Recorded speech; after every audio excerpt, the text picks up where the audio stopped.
Okay. All right, so we're going to go on to the circulating part of the workshop. And I'm just going to kind of start here in the common tasks group and work my way down.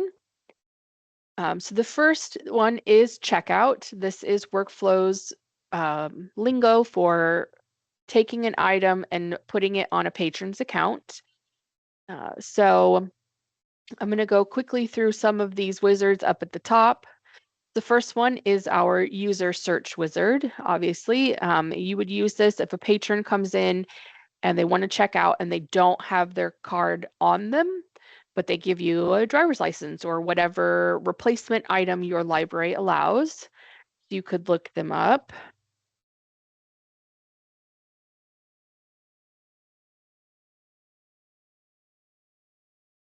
And there's only one Rory Naceland in the system, so I didn't have to worry about checking to make sure that I got the right one.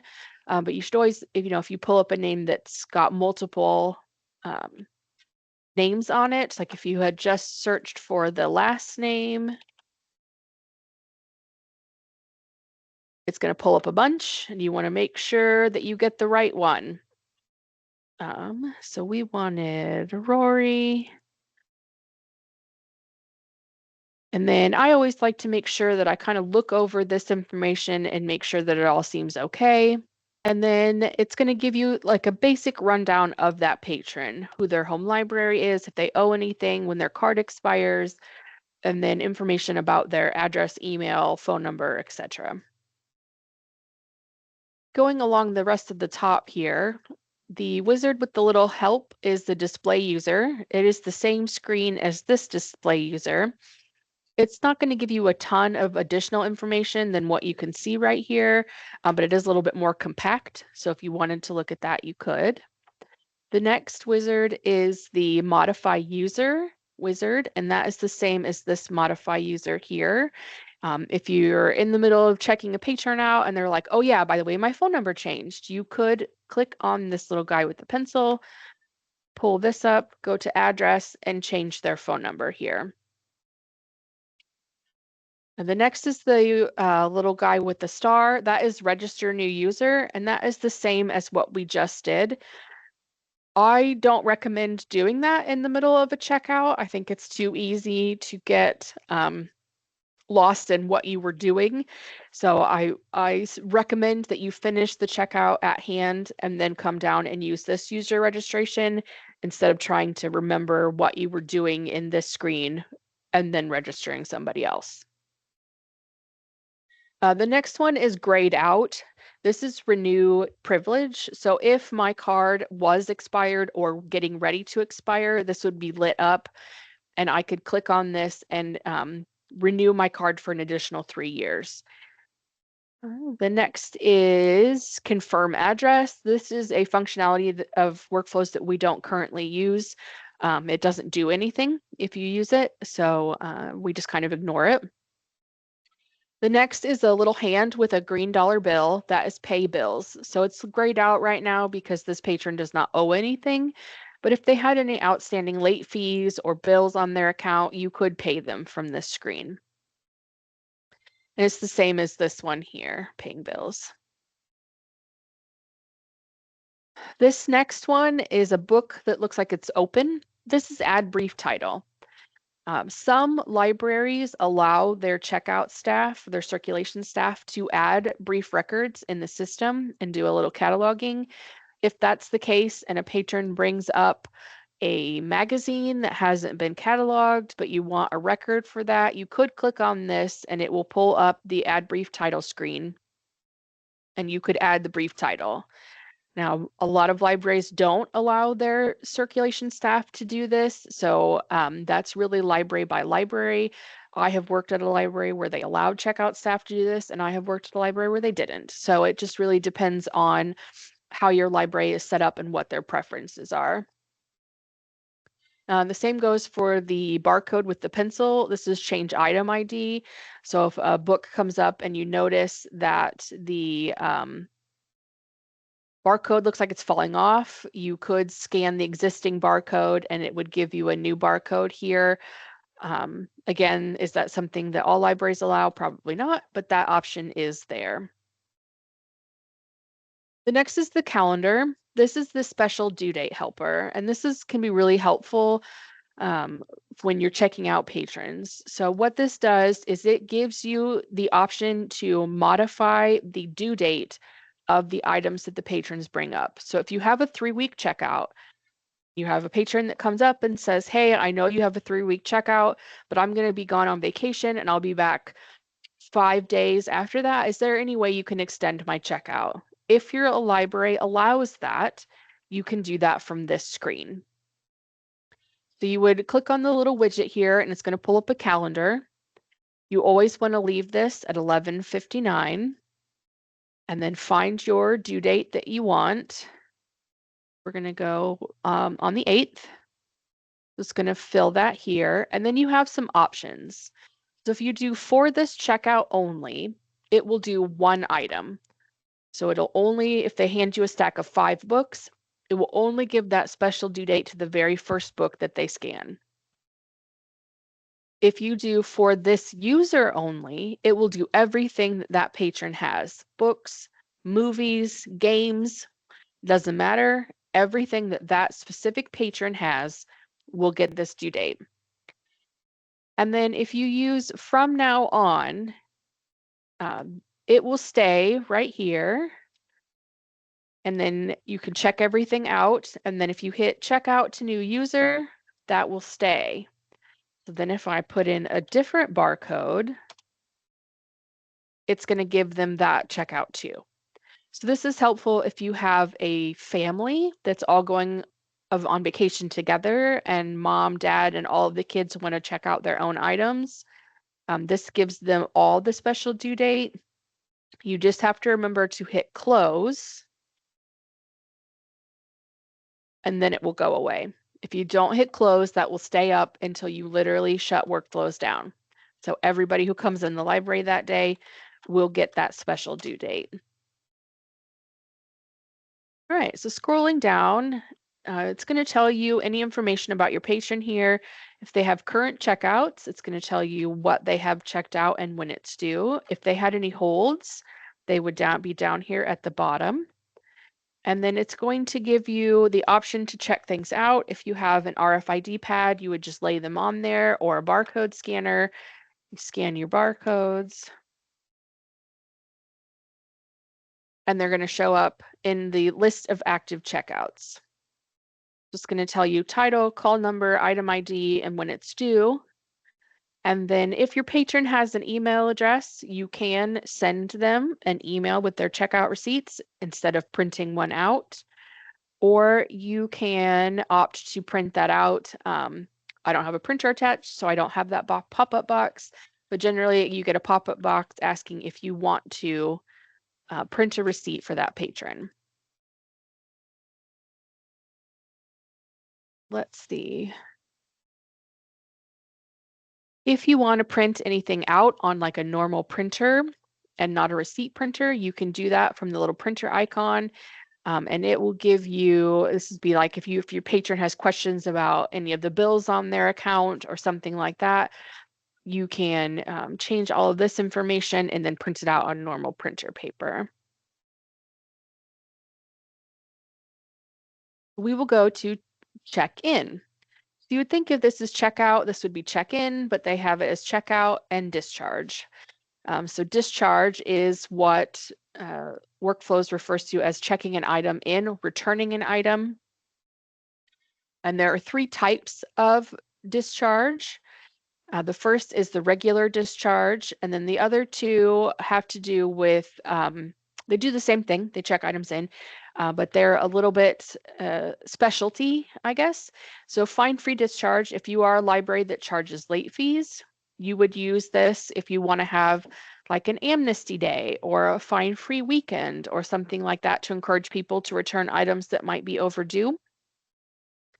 And if you use this, any fine that's actively accruing on an item will be deleted once that item is returned. Discharging book drop, you can use this if you are a fine-free library or it's more helpful for a library that charges fines, and this is used to backdate your book return. So if you are closed on Sunday and you want your items to be returned like they brought them in Saturday, or a freak blizzard hits and you're closed for 3 days and you don't want your patrons to be penalized for days that the library was not open unexpectedly, you can use this to backdate.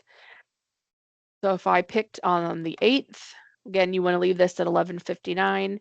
Anything I return, the computer will think that it was returned on the 8th. So any of those fines that accrued while we were closed unexpectedly or over a weekend will not be charged. They'll be deleted. And then we have regular discharge. This is one you would just leave up all day. And this just allows you to return your items. So I'm going to go ahead and return these. So when you return it, it's going to tell you who had the item. And then in the list of discharges, it's going to give you the item information and it's going to tell you where it's going. So these are all route to paperback. That patron has one item left. And this one has a hold on it. So when you have returns, you'll see a couple of different pop-ups. This is the hold pop-up. It's going to tell you item ID, call number, information, and then who the item is on hold for. And most of workflows is configured to print out a receipt with this information on it to tell you who you need to contact to let them know that their hold is available. And then you'll see here it says route to holds. If that item did not belong to you or is your item that's going to another library for a hold, it would have a transit information on it. And it would say, instead of route to holds, it would say route to or transit to, and then the name of the library. That's also a regularly configured receipt that will pop out that gives you the name of the library so you can fill out the correct delivery slip and get that item to where it needs to go. The other one that you might see is if an item has been lost at some point in time, you'll get a little pop-up box that'll say, warning, this item is missing or lost, and you can say, that's fine, I don't care, it's back. And then it's just letting you know that that was one that someone had been billed for at some point in time. There are some wizards up here at the top of the discharge screen. I don't know that most people ever use them. But there is an item search. I don't know why you would ever use item search in this screen because you need to know the barcode of the item that you're checking out, but it is there. Again, there's the change item ID. This is check item status, which is the same as this. You could pay bills if this patron handed you all of their things and they were overdue and they wanted to pay their bills right now. You could check them in and pay their bills here. And then there's also the print user screen, which was the same as the other, that will allow you to print. Okay. So I'm going to check those back out because I will need to renew an item. So I'm going to go ahead and out. Okay, so the next two are renewals. So it's renew user and renew item. Renew user gets used more often in my experience. This one allows you to look up the patron and then select a renewal from the items that they have currently checked out. So if a patron calls you over the phone and wants to do renewals, this is more than likely where you will do that from. But you can look your patron up with our lovely user search wizard or scan their barcodes here if they just walk in and want to renew. And then it's going to show you all of their items that they have checked out down below. This seen versus unseen doesn't really matter. You can ignore that. And then you can either renew selected items or select all and then renew. And in this case, this did renew for me, so it's due back on the 4th. If I scroll down, if there were any that did not renew, they would be down here. And it does tell me one item was renewed, no items failed. So if I had any that had a hold on them or something like that, it would show up down here and it would tell me that there was an item that did not renew. So up here, you have your user search. Display user, this is the same display user as here. I don't know why you'd use that. Again, you can pay bills. And then we have our special due date. If someone is renewing and you want to give them an extended time, you could. And then this is called limit list by due date. This is really useful if you have someone who is sort of a mega user. And a good example of this is you have a homeschooler who comes in every Friday and they check out 20 books every single Friday. Well, on one Friday, they know they're going to be unavailable to come in and bring their stuff back. So they call you to renew them.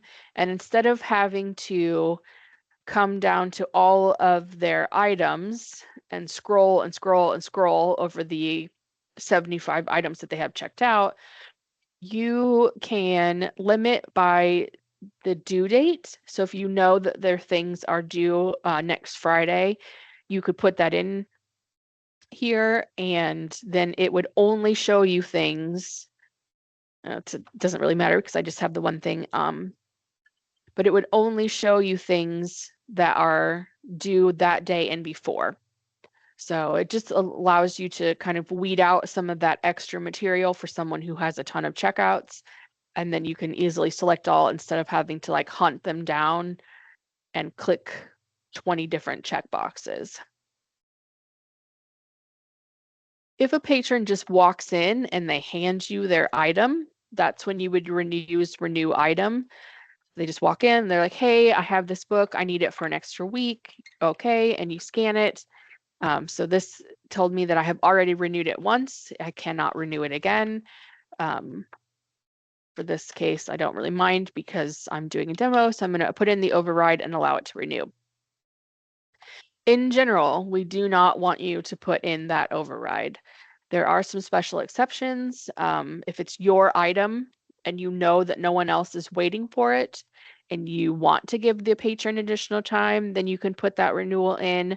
Or if it's another library's item and you have called them and asked for permission to renew it over the normal amount of time, then you can put in that override. But in general, they get the amount of time that they get, and then the item needs to come back, especially if it does not belong to your library. I know in my history, a couple of times that I have overrode when it doesn't belong to me with that library's permission is like a patron thinks that they have lost it, but they're still looking, and you want to give them more time before an item goes lost, then you could put that in. But again, you want to speak to the item owning library before you put any overrides in.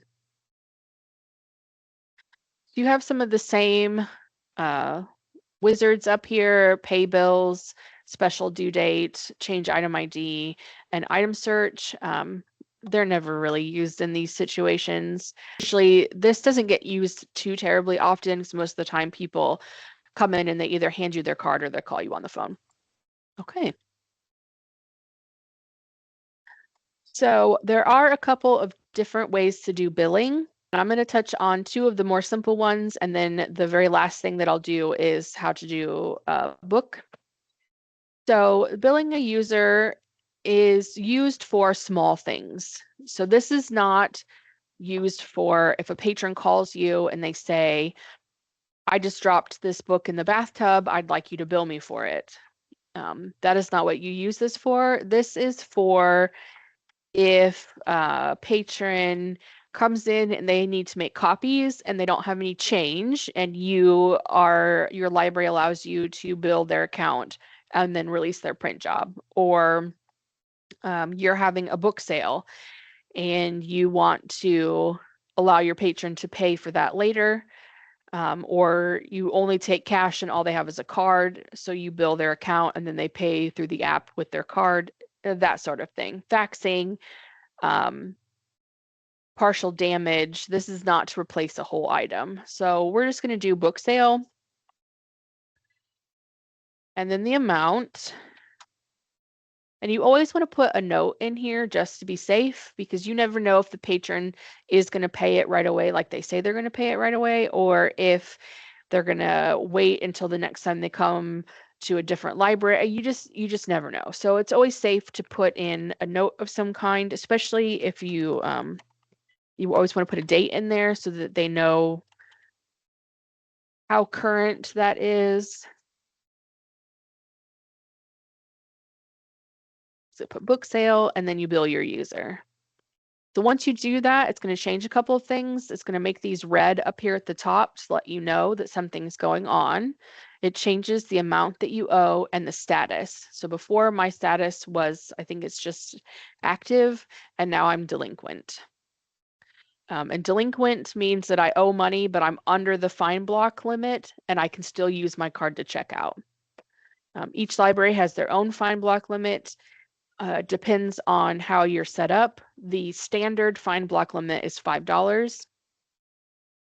So it can be $5, $10, $15, or $20, depending on how your library is configured. But now that bill will be on my account. So if I go to checkout, it's going to pop up and tell you that I am delinquent because I owe money.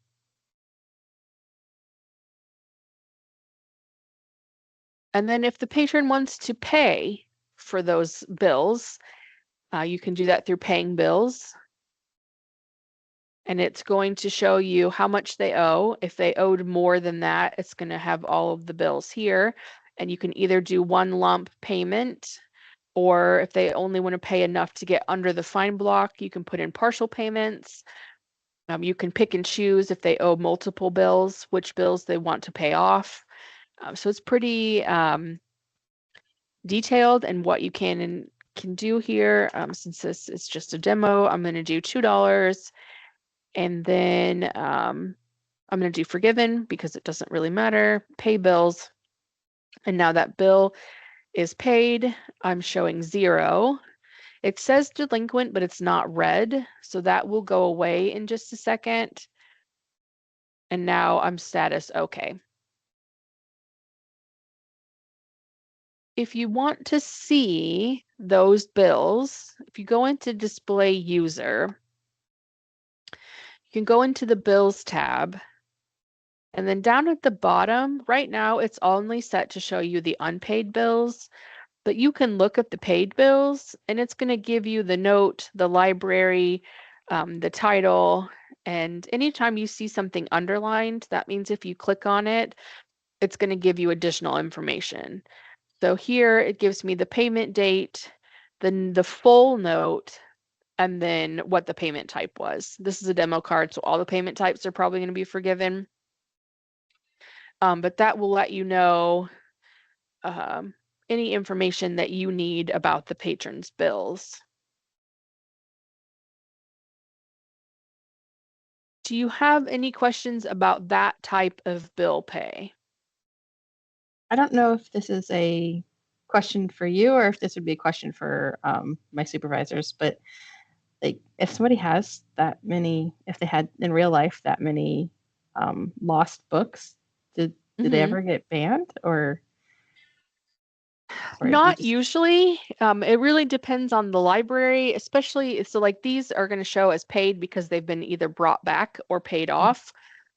Okay. So for the most part, as long as they've been returned to the library or they're paid off, they allow patrons to continue to use. It's only when they borrow a lot of things, they go to loss and they don't return them, that automatically bars their card. Okay. But I don't really know of anybody that has barred a card that only had a history of bills. They didn't have any active bills, if that makes sense. Oh, gotcha. Yeah. Okay. Got it. Thank you. All right. So I have 3 things left, and then I'll let you go. I'm trying to make sure we get done in an hour. I want to go over check item status. This is a underused wizard, I feel like. If you have any questions about an item, I feel like check item status is going to give you a ton of info. You can click on the item or scan it in, and it's going to show you who it's currently checked out to, when it's due, how many times they've renewed it, when they checked it out, all of that information. But what makes it useful is these two lines up here at the top. Like I said, anytime you see something underlined, that means it has additional information. So if you click on the item ID, it's going to pull up an additional pop-up box. It's going to kind of show you how it's been cataloged, like all the MARC record information, when that item was put into the system, how many lifetime checkouts it's had, if it's ever been inventoried, all of that information. But what's really useful is this here. So this is your previous user ID. So if somebody returns a DVD and you check it in and then you realize that it's missing disc number 3, you can look on here and it will tell you who the immediate last person was to check that item in.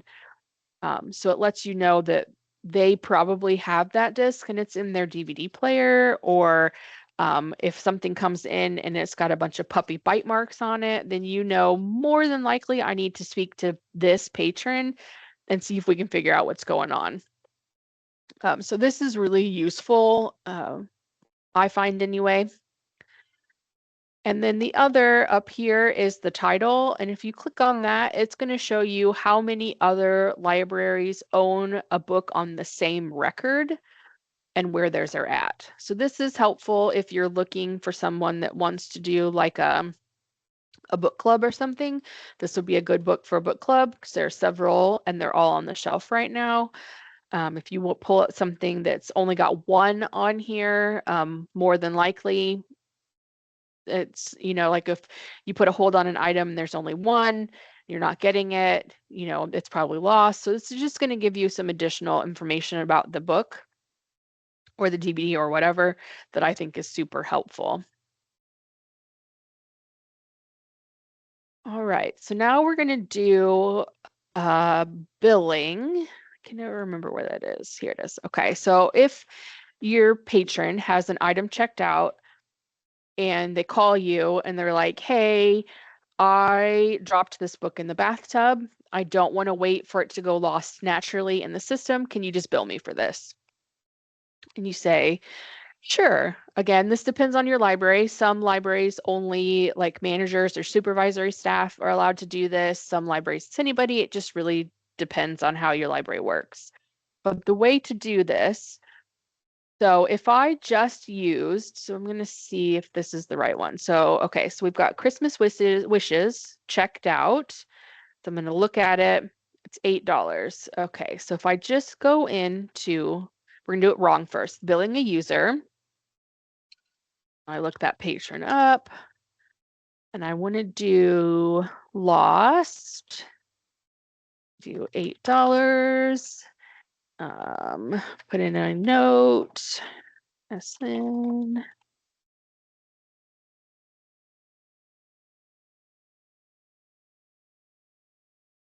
And then we're going to scan my item. All right, so it billed me $8 for this item to be lost, okay? And this is where it causes a problem. So if I look that patron up, there's my lost $8 bill, right? However, it's still an active checkout. So if the staff forgets to remove the active checkout from the patron's account, patrons can get double billed for the item. So that's where that using this billing a user becomes problematic. So I'm going to go ahead and pay that off.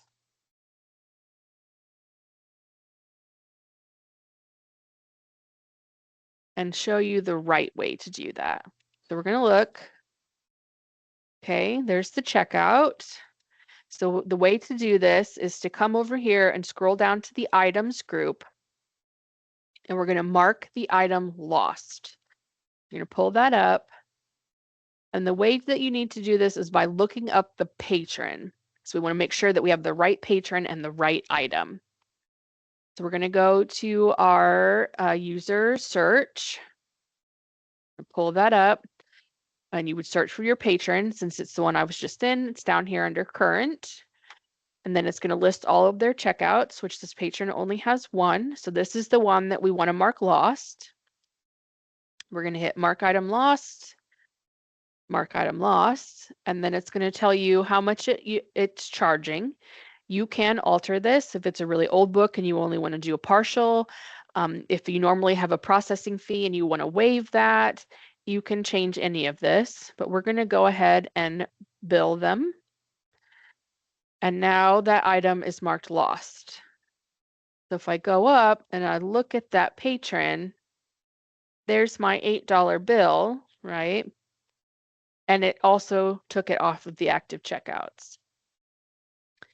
So using this wizard, this mark item lost, really kind of does 2 or 3 things all at the same time, which is much easier and more foolproof and has less error than using billing a user for a full lost item. The other thing that's really great about using that mark item lost is if the patron has found the book, oh, I dropped a different book in the bathtub and I did find the one that I asked you to bill me for and I have not paid for that bill yet. You can return it and it'll say, warning, this item has been lost. And you're like, that's great, I don't care, it's back. So now that's off their account as a bill and they owe nothing. This only works if they haven't paid for it. Once they've paid for it and you return it, you'll still get that marked lost, but then you won't know necessarily if you owe them any money. And you can do refunds. This is a library by library policy. Some libraries, if you find an item within 3 months of payment and you can bring in a receipt, they will refund you. Some do 6 months. I worked at a library that did not do refunds and they just said, sorry, you own that book now. So it really just kind of depends on your library. But if you're billing for an entire book, this is the way to do it, is to mark item lost. Does anybody have any billing questions? No. Okay. So the last thing I'm going to cover really quick is display user. This is kind of your one-stop shop for everything about your patrons. So if you go into summary, it's going to tell you their birth date, any of the user cats that have been in there, their expiration date, their status, all of that information, obviously their address. This is where all the notes live in the extended info tab. The bills that they have currently, and if you scroll down, you'll see you can change that to look at the ones that were paid like we just did. Any active checkouts, and again, you can scroll down and look at if they have any that you have marked claims returned, which we don't recommend. Those are there. If they have any that have been recalled, they would be there. And then the one that's super helpful is holds. So if you ever have a patron who has a hold that comes in, it comes into the hold shelf, they don't pick it up, and then it gets sent back. They come in, they're like, oh, hey, I wanted that hold. Can you place the copy again? But they don't remember the title. You can see that here. So we're in holds. You scroll down, and then we're going to go to inactive, and then it's going to show you their holds, right? So you can see where the pickup library was, pickup date, and then the reason will be expired on shelf. So from there, you can just right click and place hold on the same copy that they had already requested. So if they don't remember the date or the name, it's not that big of a deal. You can still find that information for them. Do you have any other questions? Okay, I have 2 small things that I forgot to mention. I'll go over those really quickly and then I'll let you out. If you want to put a note on a patron's account, you want to do that in modify user, and that's in extended info. So you can type your note wherever. If it's something that you want people to see, like the circ staff to see when they come to check out, you want to put it here in alert pop-up. And then you'll be able to see that when they come to check out. This is a note. And then after that note is no longer functional, like if it's, patron left card at circ desk, please delete note when finished. You come back to modify user, go into extended info, and then you click into the note box that you want to delete, scroll up and hit the red X. So it is going to delete that, but once you hit save, it comes back. So it is back there now, and that alert pop-up is gone. But if you've ever gone to check somebody out and like there's a blank pop-up screen, that's what that's from. You have to make sure that you hit the red X to delete, because if you just highlight and hit backspace, it won't get rid of the box, just the information that's inside. And then the other thing I was going to cover really quick is a warning of a not to do.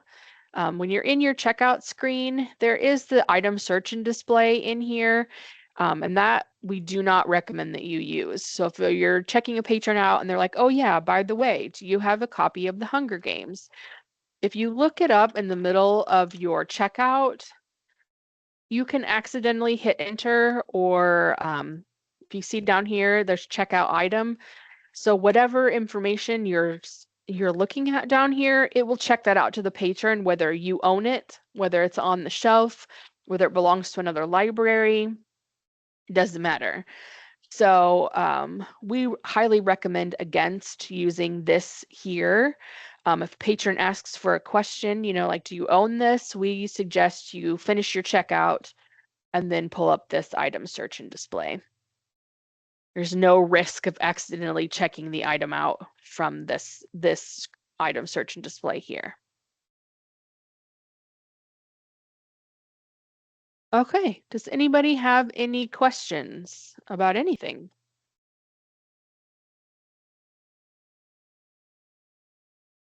Okay, well, if that's the case, I'm going to stop recording.